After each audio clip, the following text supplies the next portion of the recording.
What's up, everybody? Hope you guys are all doing well during these crazy times. So today we are going to be working on our top 10 Dokkan Fest tier list for 2020 as of July 1st.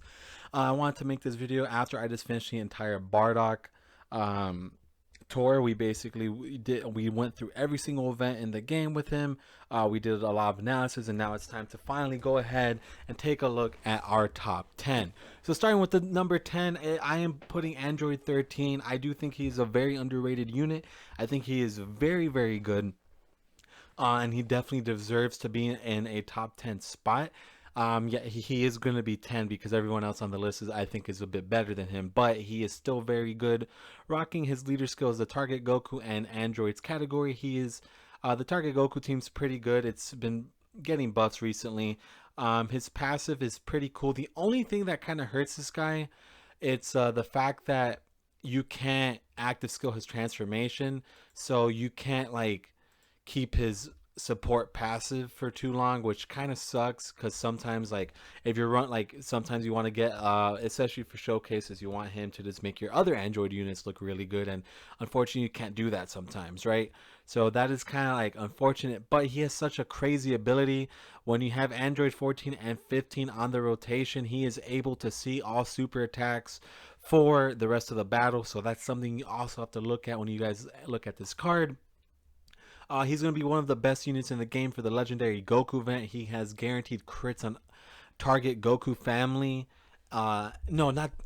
I'm just reading this. Sorry. He has guaranteed crits on Goku units, so excluding Youth, Captain Ginyu Jr., and etc. So he has guaranteed crits on the legendary Goku event. It's super easy. One of my favorite teams to rock on that event is 2 Android 13s and a STR cooler. You have 3 units just completely critting, doing tons of damage. It is insanity. It is crazy. You could not, now you have the Int Gold and Frieza that has, I believe it's a 50% chance to crit on that event as well. So dude, running the target Goku family and this guy is very good. He does some impressive damage. The only like downsides to him again is the transformation mechanic. I wish it was an active skill, but unfortunately it is not.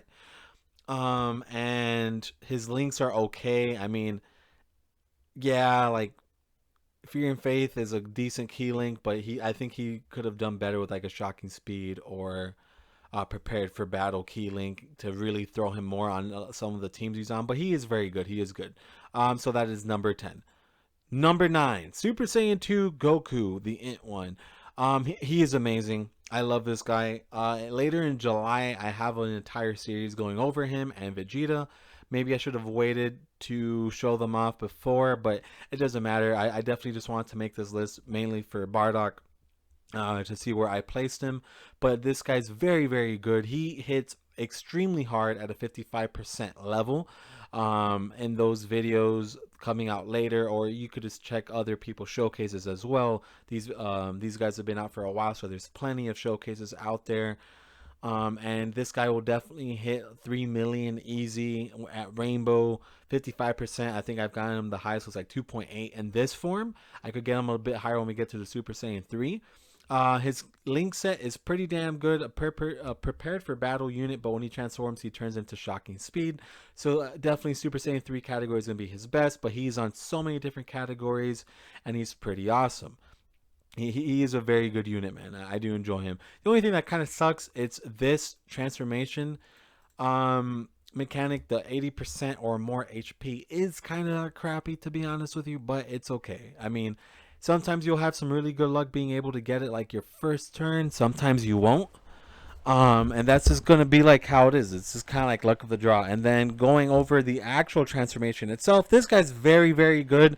When you get him 6 or more orbs, he's going to be type effective against all types, which is awesome. It's a Gogeta ability, but it's 6 orbs, man. And that's kind of a lot to get out there, to be honest with you. I think 6 orbs is a lot. But again, he does get and the fact that he turns into an over in the flash unit is kind of like rough. It's kind of hard to get him going, but it's all good, man. He's still very good. He could hit 3 million, 4 million attack stats with ease. I've got him to 3 million. I think the highest I got was like 3.6, And of course, I was with AGL Pan, Ink Gohan, and LRB Pan, definitely helping him get that number. But he's very solid. He is very solid, man, and I think he definitely deserves a number 9. We're gonna go into number 8 now. Super Saiyan 2 Vegeta. You could make the argument that Goku's better than Vegeta. I think in all the attack stat wise, you'll notice that Goku is gonna be better.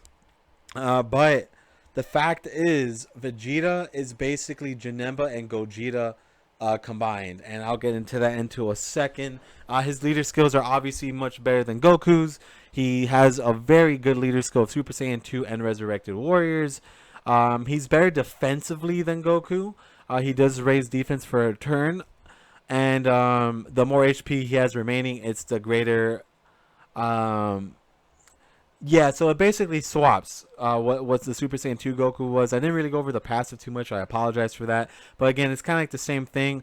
But when the more HP Goku has, the more defense, and then the less, I believe it was the attack. So let me just reread that real quick.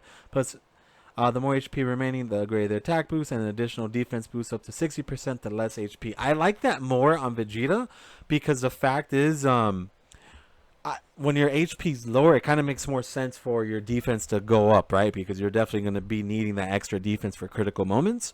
And I think that is pretty solid. I do like that a lot on this unit. Again, the transformation mechanics, the same as Super Saiyan 2 Goku's. It's just the enemy has to be 80% HP or more. And unfortunately, that is, sometimes you get some good RNG, sometimes you don't. The biggest flaw with his Vegeta card is this. When he goes into Majin Vegeta, he goes from super to extreme.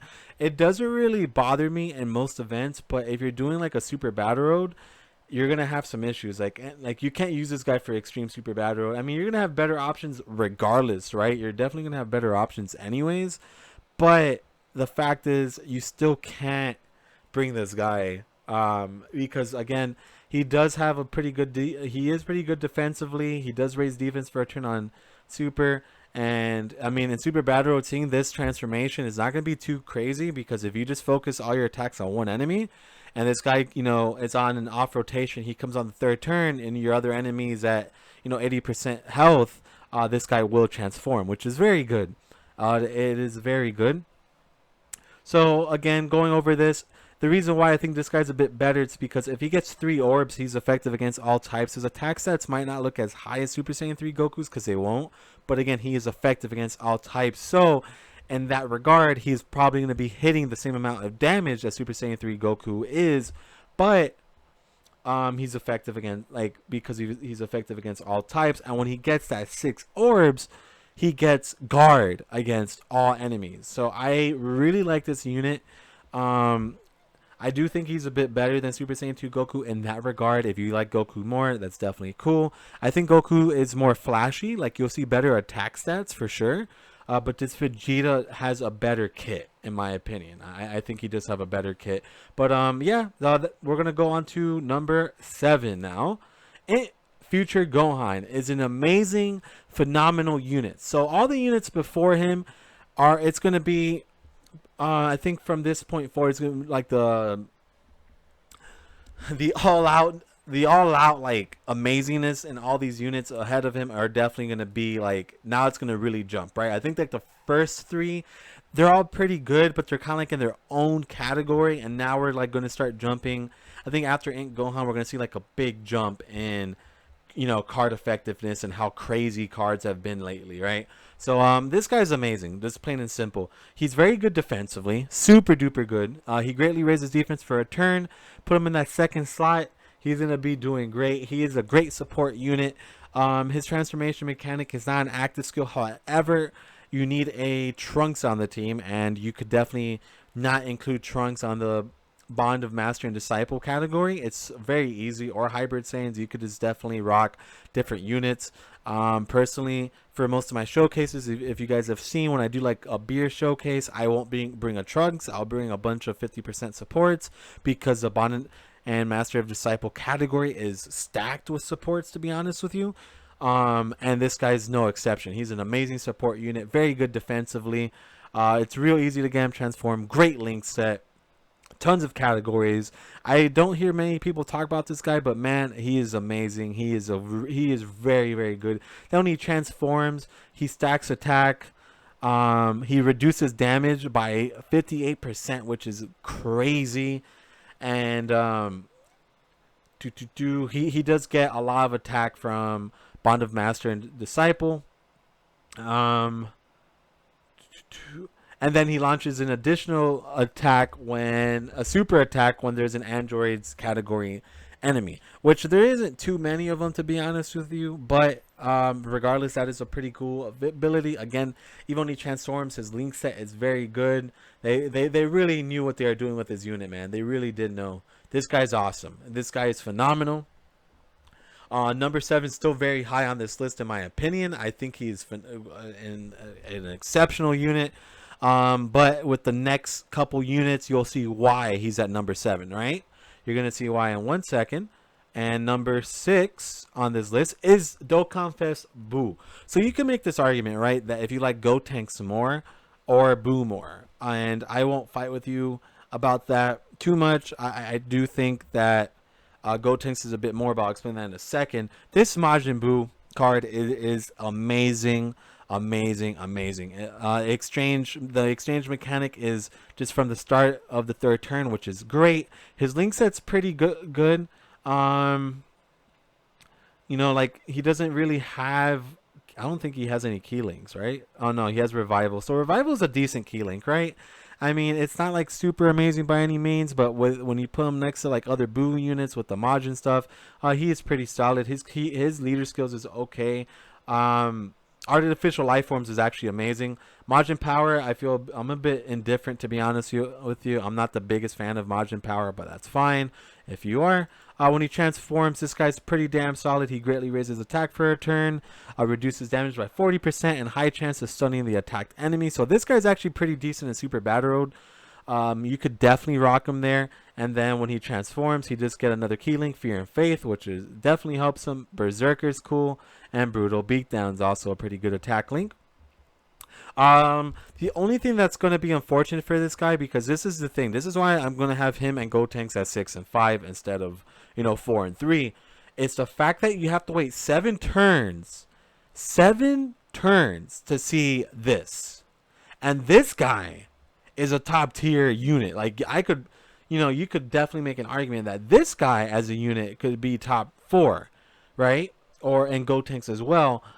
This guy's amazing. So he greatly raises attack and defense for 3 turns, which is phenomenal. And then he has a 222% attack buff for his passive. Reduces damage by 50%.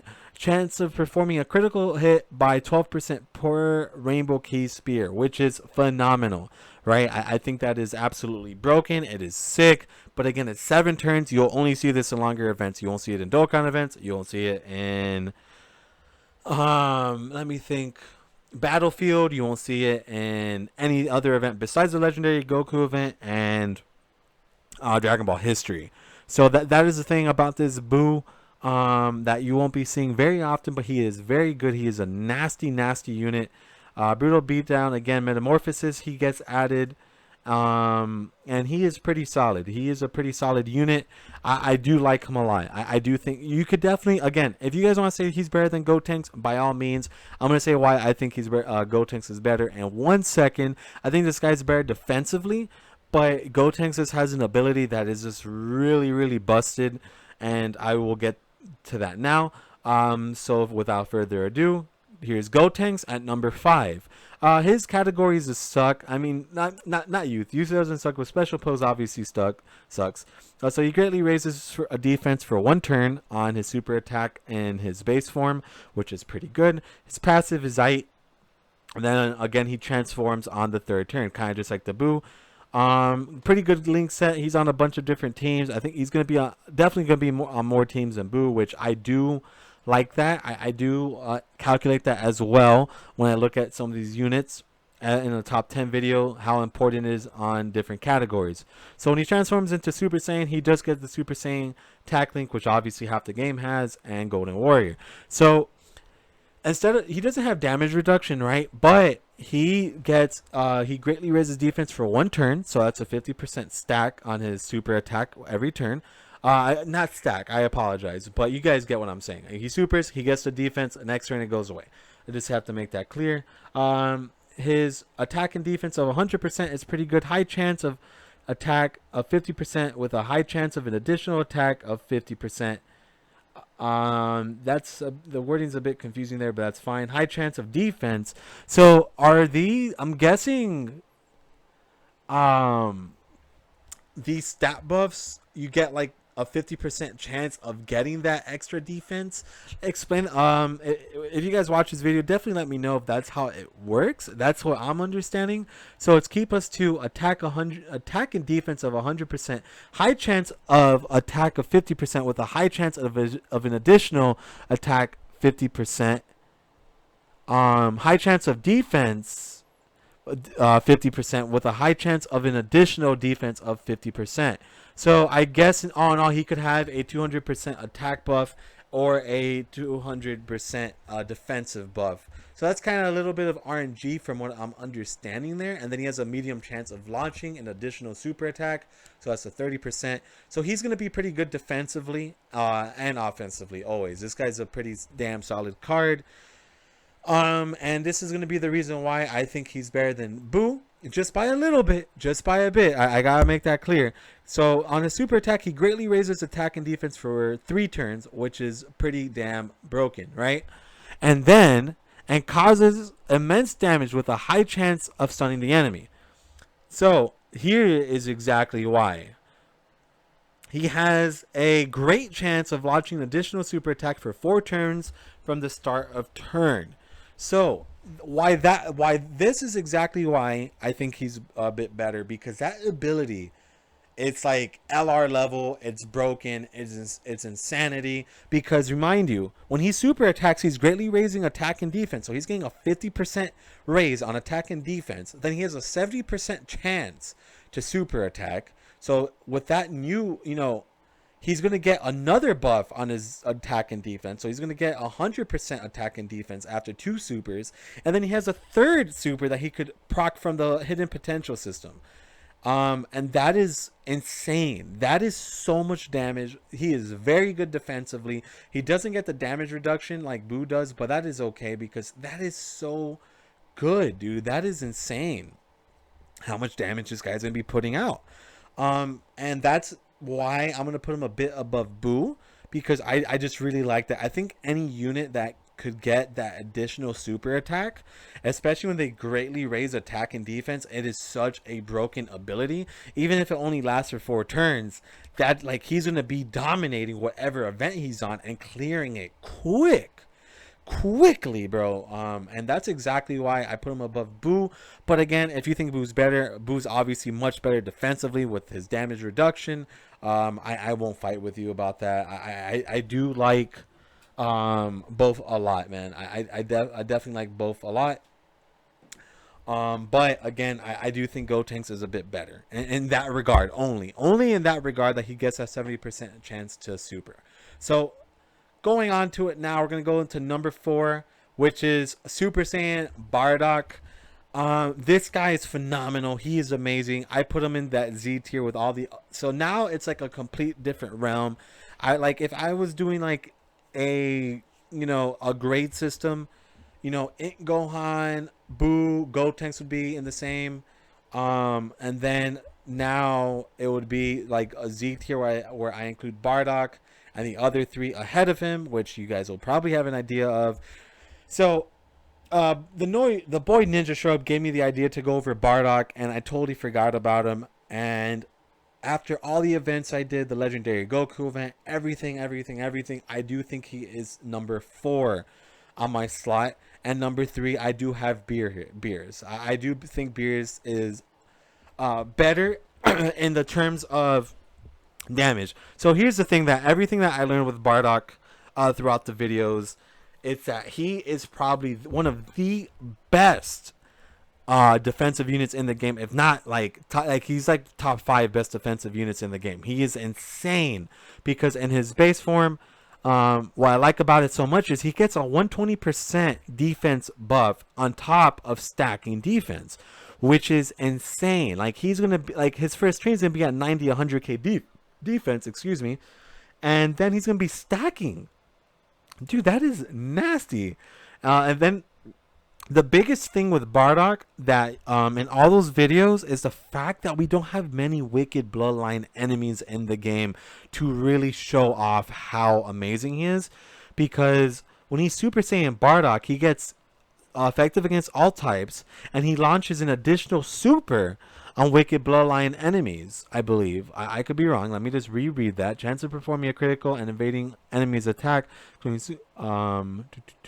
just get damage reduction by 18% for 5 turns, which is pretty cool. Launches an additional attack that has a high chance of becoming a super, and all attacks effective attack and all attacks become critical hits when they're so he has a high chance of launching an additional super, and he gets a guaranteed crit on wicked bloodlines enemies when he's in this form. He's effective against all types when he fights any extreme class enemy, which is a very broken ability.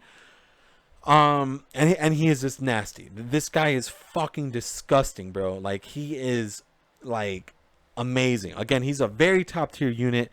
I'm gonna get into a second why I think Beerus is a bit better, because again, Beerus he's just different sometimes, and I gotta I look at my characters at their maximum, and Beerus's max. The thing is, Beerus could hit a 6 million, 5 million attack stat Rainbow in turn 1.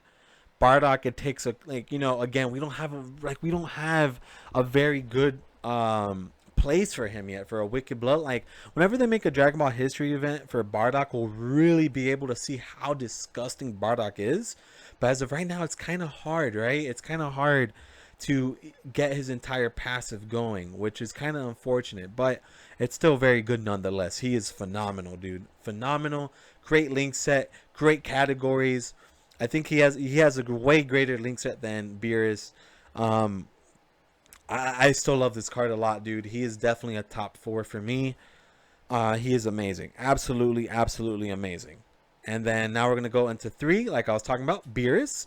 Physical Beerus is just okay. So he stacks attack, he gets hit, and he has a gigantic defensive buff. He has a good active skill. He makes rainbow orbs against Realm of God enemies, which those have been stacking like crazy in this game. We're getting tons of Realm of God enemies. He stacks attack, his Realm of God's leader. You put this guy next to Whis, he's automatically better than Bardock. You put him next to Vados, he's automatically better than Bardock. You put him next to LR Beerus, and we see he's automatically better than Bardock, right? And that's kind of like the thing. If this guy's next to his best friends, he's going to be better than Bardock.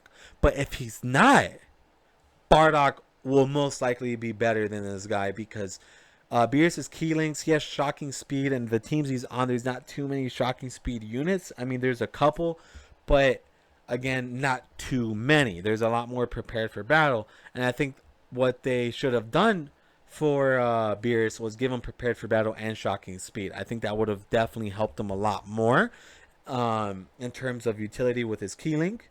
Again, this guy's insane. You get him hit, he's next to Whis or Vados. He's out the gate hitting a 4 million attack stat. Like, it's just different. It's just way different than Bardock.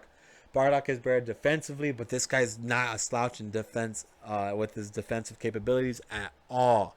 Like, 170% defense ain't that's a lot, especially since he has a pretty good stat for his defensive. But he is pretty good, bro. He is pretty good. And what I was trying to say there is his actual attack stat, like defensive stat here, is pretty high. You add the 170% defensive, dude. Yeah, it adds up. Like if you have him rainbow, his defense after getting hit will probably be over 200k, easy, right? Like easily over 200k. This guy's a monster, ridiculous. He is stupid. Bardock is also ridiculous. Do not underline Bardock at all in this video. Please do not. I do think both are absolutely amazing. They both have their great utility. And honestly, these top 10 lists are always stupid, right? They're always stupid and very subjective. So if you think Bardock is better, I will not fight you on that. and I do think Bardock is amazing. I do think Bardock is phenomenal, but I love Beerus as well. Beerus is very good too. So we're gonna go ahead and keep it going. This is a pretty long video, but we gotta explain all our points, right? And then number 2 and number 1 is going to be pretty obvious at this point. It's going to be Kefla and Cooler. The reason why I'm just going to go ahead and show you them both, it's because if you want to say Kefla is better, go ahead and say so. This is my opinion on it. I think I have 2 videos on my channel going over this, but I do believe Kefla is better than Cooler if you have Kabe next to her. If Kabe is not there, Cooler is better. And that's kind of like how Beerus and Bardock are, right? It's kind of like a similar situation. When Beerus is next to Whis, Vados, or LR Beerus, he's going to be better than Bardock. If he's not, I think Bardock's going to be better. Same thing here with Kefla. And the thing is, I can't justify... Well, okay, here's the thing too. For Beerus's case, he jumps up so significantly higher than Bardock when he's next to them that it's like not even a discussion that he's better, right? I know that that's kind of like cheesy saying that, because I'm saying like when Kefla's next to Kabe, she would be better than Cooler, and I'm not putting her first. But the thing is, the difference is, even when Kefla doesn't have Kabe, she's better than Beerus in terms of links, in terms of categories, in terms of damage. And again, she could get a chance of getting 6 key orbs without Kabe being there, right? I mean, there is still RNG with her, but I do think she's better than Beerus 100%. And the only reason why Cooler is still number 1 to this day for me, it's again, his support passive is insanely good. Like, everybody on his team is going to look way better on, like, Kefla's best team could be Cooler's team.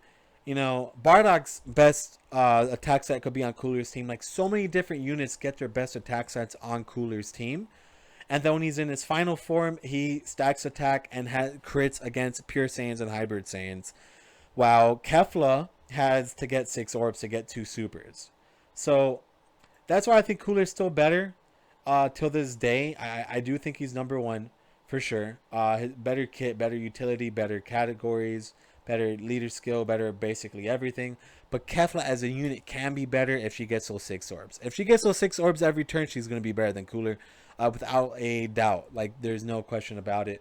But again, it's RNG based to get the 6 orbs. In terms of like Beerus, it's not really RNG. It's if you get Whis next to him, he's going to be fucking hitting 4, 5 million, 6 million, 7 million attack stats. Like, it's ridiculous, right? While Kefla is a bit more of an RNG statement, and that is important. Her potential is definitely greater than Cooler's, but her potential is based on getting orbs, and I think that is a negative factor. That's something like that is a negative factor. Getting 6 orbs is not easy by any means. It is not. Whatever you say, it's not. Unfortunately, it's not. But again, regardless, Kefla is a fucking disgusting girl. She could hit tons. Like, she's very good offensively and defensively, to be honest with you. She's just all around very, very solid, and I like her a lot. I think she is great in all modes, and she is just phenomenal. But Cooler is the king, and I think he's going to remain the king for a long, long time. But yeah, all right, boys, we're going to end it right there. We went through the entire top 10 list that I wanted to get through. This was a pretty lengthy video. I definitely just wanted to make sure I got every single point across, right? That is so important to me.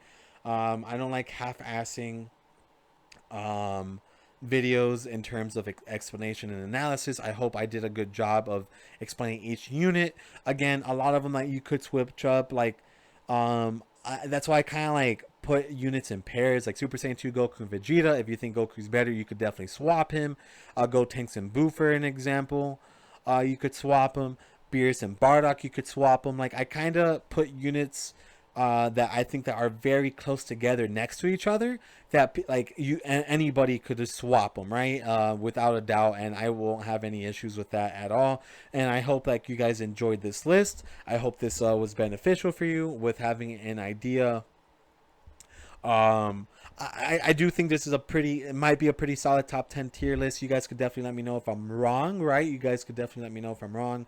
But in my experience with the game and playing it every day and just fucking around with a lot of these units, I think this is definitely going to be like my best way of saying a top 10. But if you guys enjoyed this, man, please hit me with a like and sub. Definitely let's have some discussions in the comments, dude. I definitely want to talk to you guys about who you think is in the top 10 and just stuff like that. And I think that would be a pretty cool thing. And thank you guys again for all the support. It means the world to me.